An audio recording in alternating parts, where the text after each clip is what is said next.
Wyoming Territory, July 1879, the sun had barely climbed over the jagged peaks of the Absarokas when Dawson Tiller spotted the dust cloud rising fast across the basin. He had seen storms come up sudden out here, but this was not wind. It was hooves. 6 riders, hard and fast, chasing a 7th rider who was barely holding her seat. Dawson dropped the tin bucket he was filling at the creek and sprinted uphill, boots pounding through sagebrush and dry grass. He reached his gelding, Flint, swung into the saddle and kicked him hard. The lead rider was a woman, her hair coming loose from what had been a proper braid. Her dress was torn at the shoulder, dust and blood streaking the blue fabric. She looked back once, panic wild on her face. Dawson rode straight into the path of the outlaws, rifle up. He fired once clean shot, clipped the lead outlaw's horse in the leg. The beast screamed and went down, sending its rider flying. The others scattered, unsure. Dawson fired again, just to make his point. That was enough. The outlaws turned tail, kicking up dirt as they fled southeast. The woman's horse gave out then, stumbling hard. She hit the ground and rolled, not moving. Dawson was off Flint before the dust settled, kneeling beside her. "Ma'am," he said, voice low but firm. "Can you hear me?" She blinked up at him, dazed. My name is Brielle O'Hara," she said, wincing as she tried to sit up. They took everything. My wagon, my father's papers, he's dead. They killed him." Dawson wrapped an arm around her shoulders and steadied her.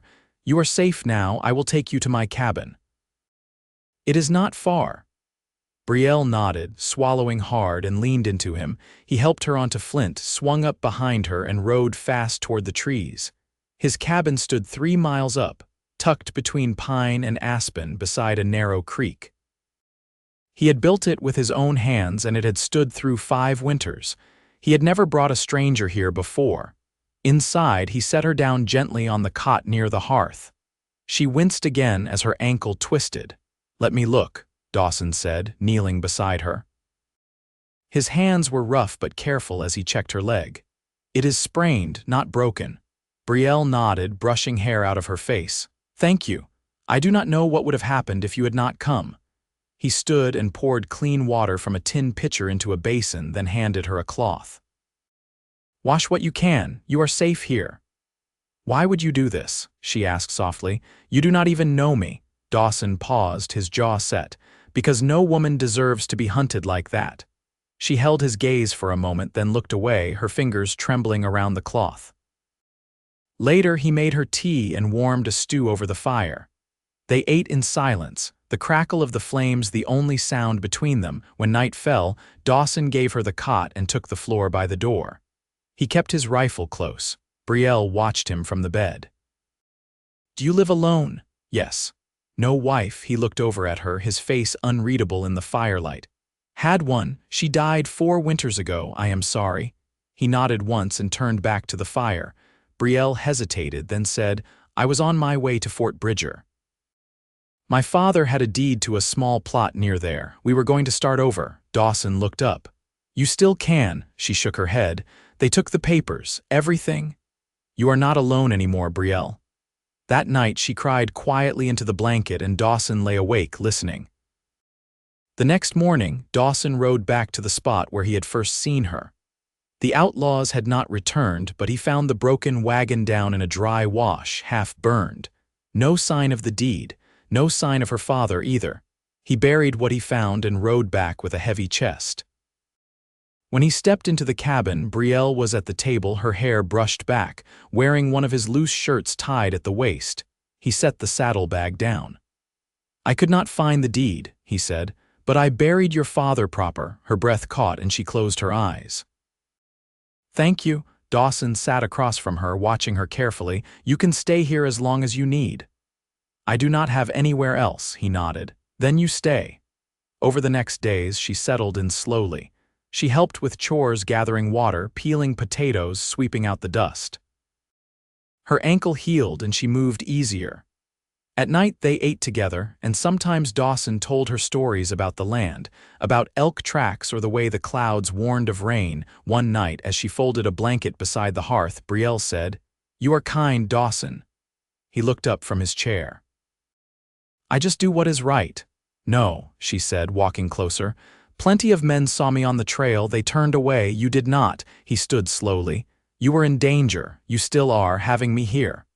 "I do not care." She stepped closer. "Why?" He reached up, touched her cheek lightly with the back of his hand. "Because I have not felt something real in a long time, and you feel real." Tears welled in her eyes. "I thought I lost everything. But when I look at you, I do not feel lost." He leaned in then, his hand moving to the back of her neck, and kissed her. It was not rushed. It was not desperate, it was steady. Like him, like something built to last. When they pulled apart, she smiled through tears. "I never expected to find this out here." "I did not expect to find you either," he said. "But I am glad I did." That night she curled into his arms under the blanket, her head resting on his chest. The fire burned low, and outside snowmelt creaked through the creek bed. Inside, Brielle and Dawson found sleep for the first time in days. And something more, something beginning.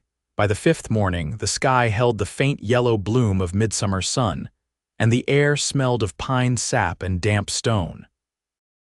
Dawson rose early, as he always did, and found Brielle already outside, standing barefoot in the grass near the cabin's edge, her hem damp with dew, her arms folded tight across her chest. He approached quietly, stopping beside her. She didn't turn, but her voice came steady. "I dreamed of St. Louis last night," she said. "Not the city, just the river, the sound of it." He studied her face in profile, the way the wind lifted her hair slightly, how she didn't look away from the horizon. "You miss it?" he asked. "I miss who I was there. Before life got put into boxes and wagons and burned to ash." He nodded once. "The land changes us, sometimes more than we thought we could change." She looked at him then, really looked, her gaze slower, softer. "What changed you, Dawson?" He didn't answer right away. Then he said, "I stayed with her when she got sick, watched her drift from me inch by inch. After she passed, I didn't leave this mountain for 2 years, just worked. Put my hands to things that didn't talk back." Brielle's voice caught low in her throat. "You didn't deserve that." "Neither did she," he said. "But grief don't care what we deserve." They stood quiet together for a while, the wind threading through the trees. Then she stepped closer and took his hand. "I want to help rebuild what I can," she said. "Not just for me." He squeezed her fingers gently. "We'll do it together."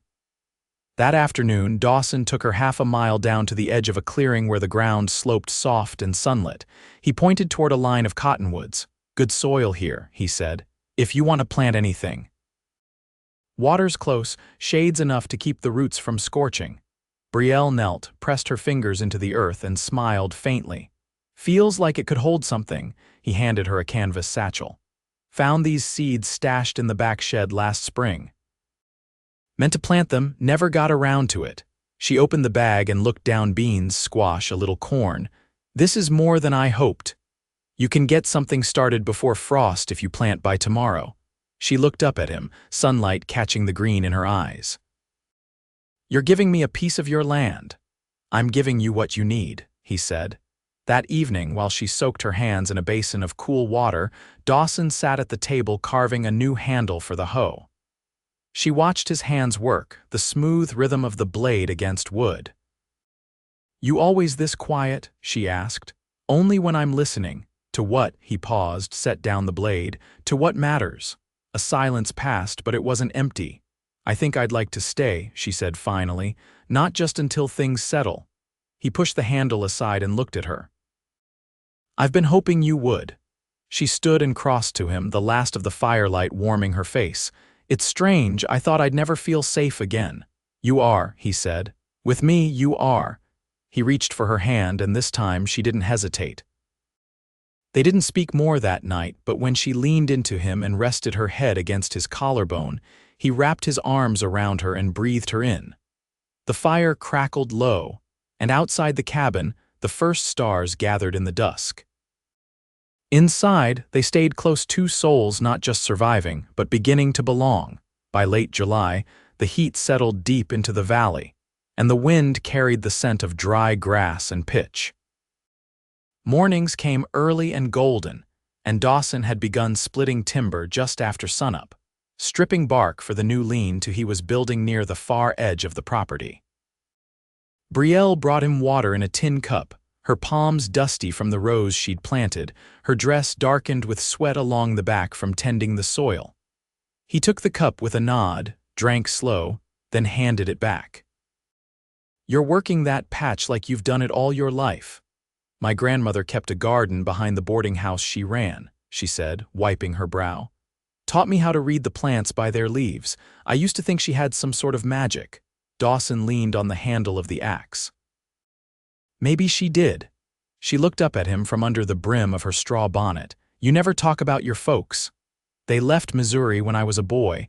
Yellow fever took my mother outside Independence. My father joined a freight outfit heading west. I stayed behind, ended up with a blacksmith who owed him a favor."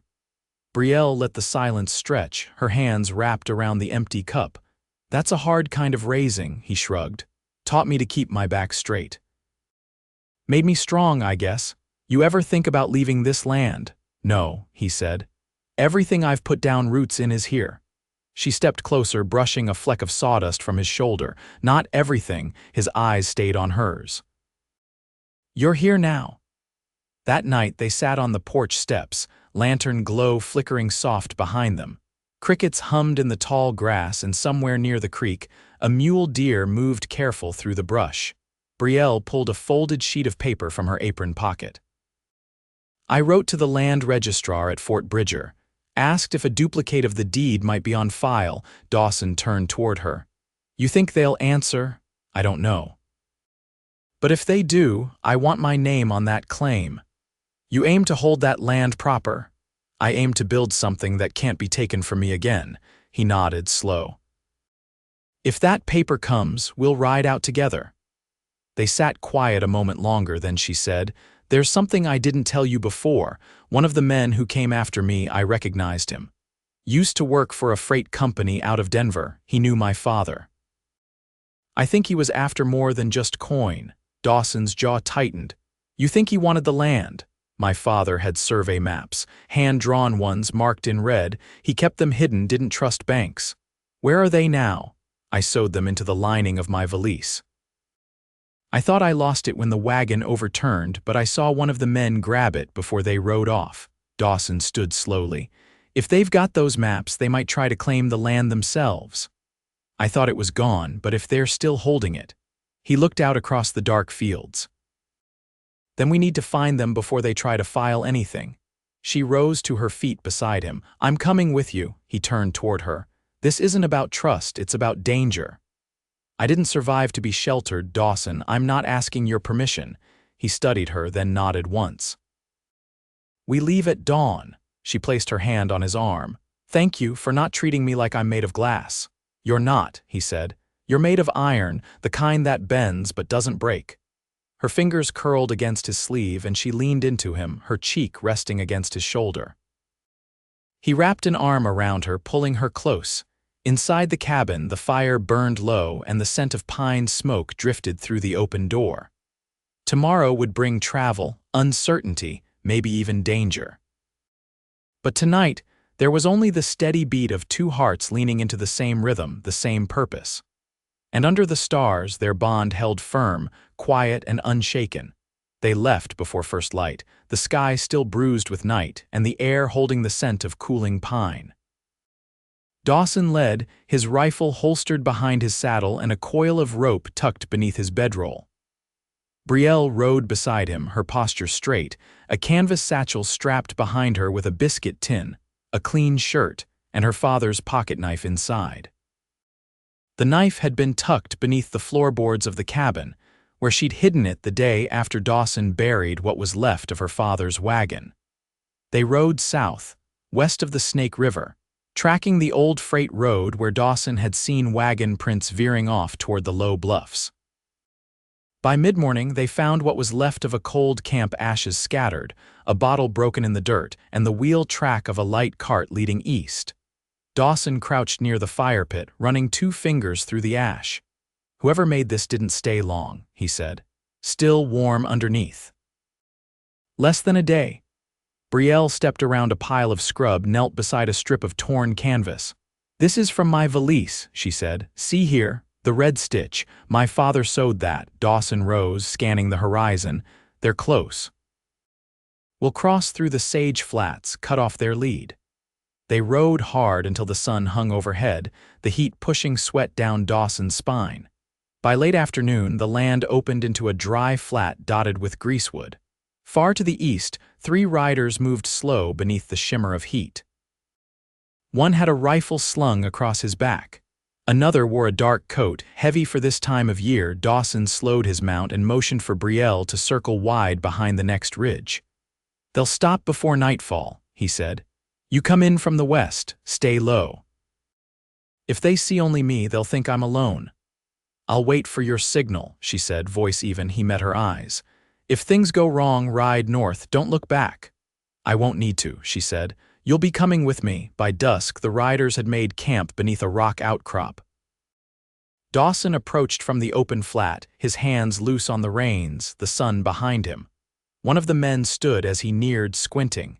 "Evenin'," Dawson called. "Looking for someone passed through here. Woman and an older man, had a blue wagon."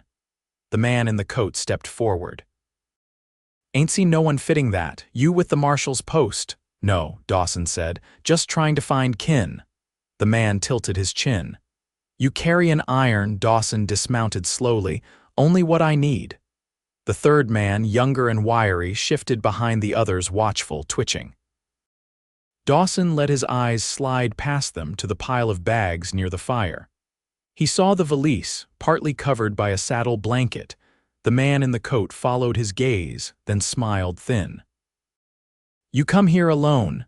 "I ain't looking for trouble. Looks like you found some anyhow." The first man reached for his belt, but the shot came from the ridge clean, sharp. His gun flew from his hand, and he staggered back with a cry. Brielle stood above, rifle braced against her shoulder. "Step away from my father's bag," she called. The man in the coat swore. "You brought her." "I didn't bring anyone," Dawson said, stepping between them, "but I'll finish what you started if I have to." The third man raised his hands, backing away. "I didn't sign on for this," he muttered, and ran. The man in the coat lunged for the valise, but Dawson was faster. He tackled him to the dirt, driving a fist into his gut. The man wheezed, struggled, then went still beneath Dawson's knee. Brielle reached the camp a moment later, panting, her knuckles white around the rifle. She dropped to her knees beside the valise, unlatched it, and reached inside. When she pulled out the rolled maps still sewn into the lining, her shoulders sagged. "They didn't even open it," she said, voice shaking. Dawson stood, wiping blood from his knuckles.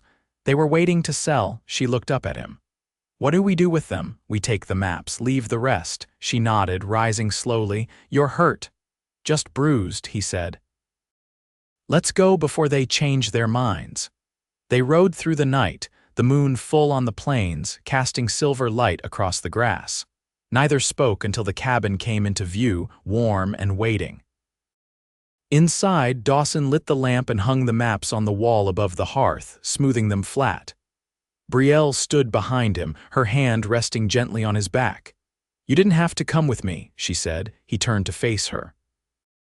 "I did." "Why?" "Because this isn't just your fight anymore." Her eyes searched his face, then softened.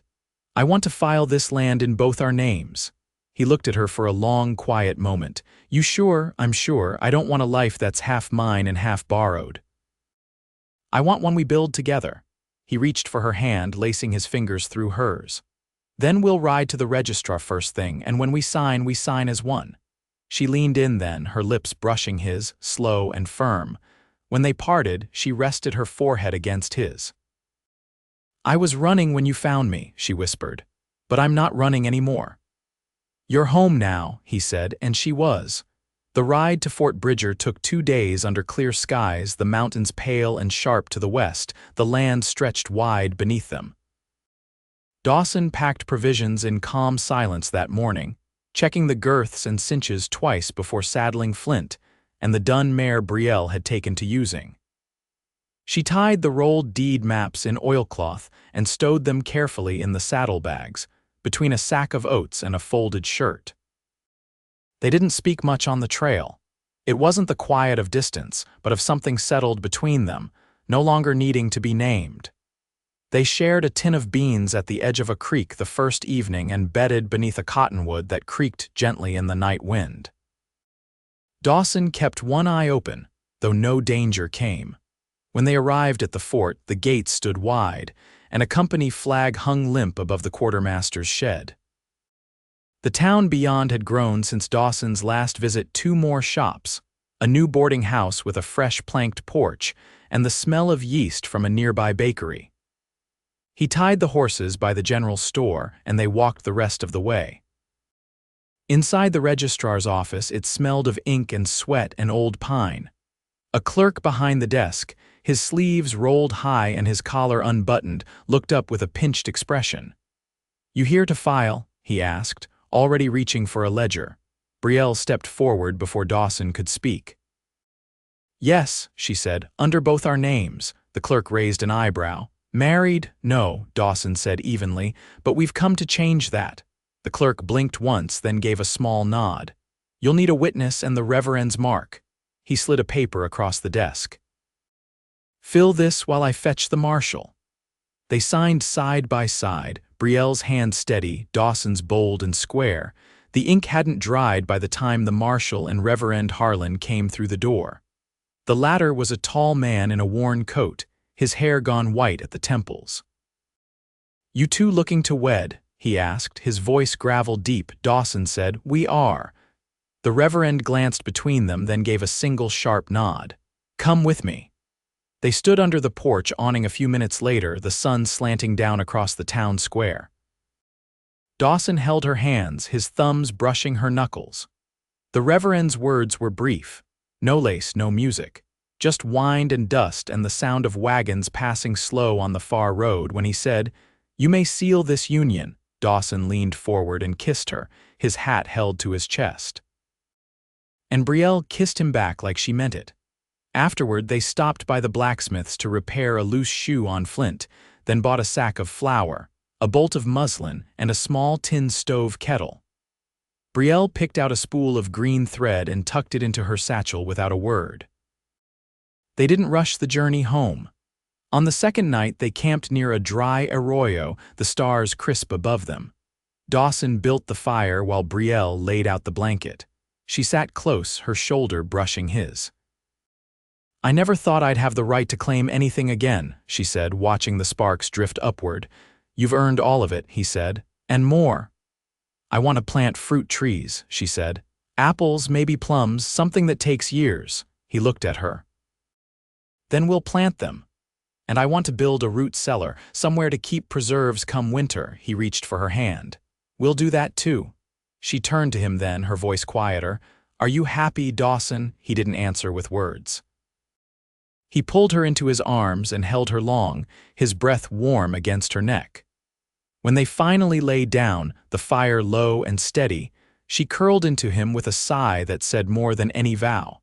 The rest of the summer passed in the rhythm of work and peace. Dawson added a new beam to the cabin's porch. Brielle built shelves over the hearth and lined them with jars of dried beans, sage, and honeycomb. She stitched curtains from the muslin, dyed with elderberry, and planted wildflowers along the path to the creek. In September, they moved the bed from the corner to face the window so they could wake with the sun. He carved a headboard from pine. She painted a single green vine across it, winding from one edge to the other. The land was quiet that autumn. No riders came, no trouble stirred. Just the sound of birds turning south and the low hum of wind through the grass.